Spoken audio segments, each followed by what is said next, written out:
ఒక రైతు దగ్గర 3 గాడిదలు ఉండేవి. వాటిని అమ్మేయడానికి వాటిని సంతకు తీసుకువెళ్తున్నాడు. మార్గ మధ్యంలో ఓ నది కనిపించింది. అసలే నడిచి నడిచి ఒళ్ళంతా చెమట పట్టింది. స్నానం చేస్తే పుణ్యం శుభ్రత రెండూ దక్కుతాయి అనుకున్నాడు రైతు. ఆ గాడిదలను కట్టేయడానికి తన దగ్గర 2 తాళ్ళున్నాయి. మరి మూడో గాడిదని కట్టేయడం ఎలా? ఇంతలో ఓ సన్యాసి అదే మార్గాన్ని నడిచి వెళ్తున్నాడు. అతన్ని పిలిచాడు. స్వామి, నీ దగ్గర ఓ తాడుంటే ఇవ్వవా? కాసేపు నా గాడిదని కట్టేస్తా. స్నానం చేసి రాగానే మళ్ళీ నీ తాడు నీకు ఇచ్చేస్తా అన్నాడు రైతు. నా దగ్గర తాడు లేదు, కానీ ఉపాయం చెప్తాను అన్నాడు ఆ సాధువు.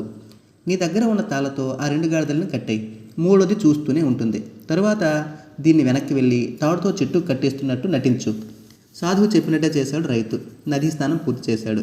వెనక్కి వచ్చి ఆ 2 గాడిదల కట్లు విప్పేశాడు. అదిలించాడు.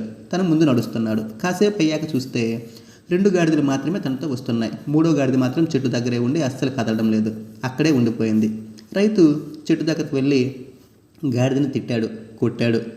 ఫలితం లేదు. అటు ఇటు చూస్తుంటే అదే సాధువు కనిపించాడు. స్వామి, స్వామి, ఇది మొరాయిస్తోంది, కదలనంటోంది అని అన్నాడు రైతు. అసలు నువ్వు కట్లు విప్పితే కదా అది కదిలేది అన్నాడు సాధువు. అసలు నేను కట్టేస్తే కదా విప్పేది అన్నాడు రైతు. అవునోయ్, అది నీకు తెలుసు, నాకు తెలుసు, ఆ గాడిదకి తెలియదు కదా అన్నాడు స్వామీజీ. తను ఇంకా కట్టేసినట్లే భావిస్తోంది. అయ్యో, మరేం చేయాలి ఇప్పుడు అన్నాడు రైతు. కట్లు విప్పేస్తే సరి అన్నాడు సాధువు. అసలు కట్టేస్తే కదా విప్పేది, పిచ్చోడా, కట్టేసినట్లు ఎలా నటించావో విప్పేసినట్లు కూడా అలాగే నటించబోయ్. రైతు అలాగే చేశాడు. గాడిద ముందుకు కదిలింది. మిగతా 2తో కలిసింది. రైతు సాధువు వైపు అయోమయంగా చూశాడు. మనుషులు కూడా అంతేనోయ్, కనిపించని బంధాలేవో మనల్ని ఇక్కడే కట్టేసినట్టు వ్యవహరిస్తాం. కదలం, ఉన్న చోటు వదలం. నిజానికి అవన్నీ భ్రమాత్మక బంధాలు. అవేమీ లేవని నిజం తెలిస్తే చాలు, ప్రపంచమంతా నీదే.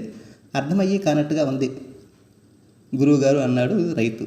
అవును, మరి తత్వం సత్యం ఎప్పుడూ సంపూర్ణంగా అర్థం కావుగా అన్నాడు సాధువు.